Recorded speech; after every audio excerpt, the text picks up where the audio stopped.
Ayan guys, bale i-share ko to sa inyo. Ayan, 'di ba ito yung nabili nating electronic kitchen scale. Wow.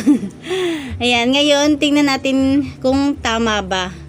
'Di ba? Maliit lang siya, ang cute lang niya. Meron tayo ditong tapioca pearls.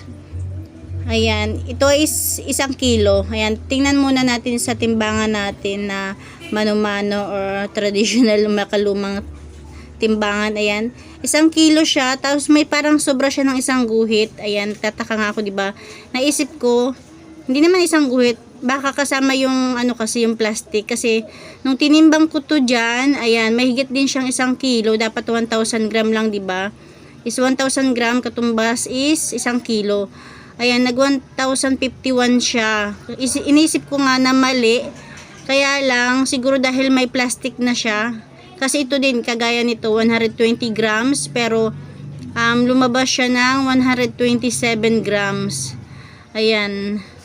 Tapos, ito naman is 30 grams. Lumabas siya ng 35 grams. Hindi ko alam kung may mali o sabi ko baka dahil may plastic na kasi siyang kasama. Kasi yung pinag-try ko rin na Sunrocks na 1 litro. Ayan, tinimbang ko siya sa traditional na timbangan or makalumang timbangan. Mahigit din siyang 1 kilo. Siguro dahil may lalagyan na siya, 'di ba? Ayan, sabi ko ano ba 'yan? Bakit sobra, bakit mali? Pero ganyan talaga yung lumalabas. Siguro ano lang talaga 'yan, kung halimbawa may ginagawa ka, ayan, titimbangin mo lang diyan.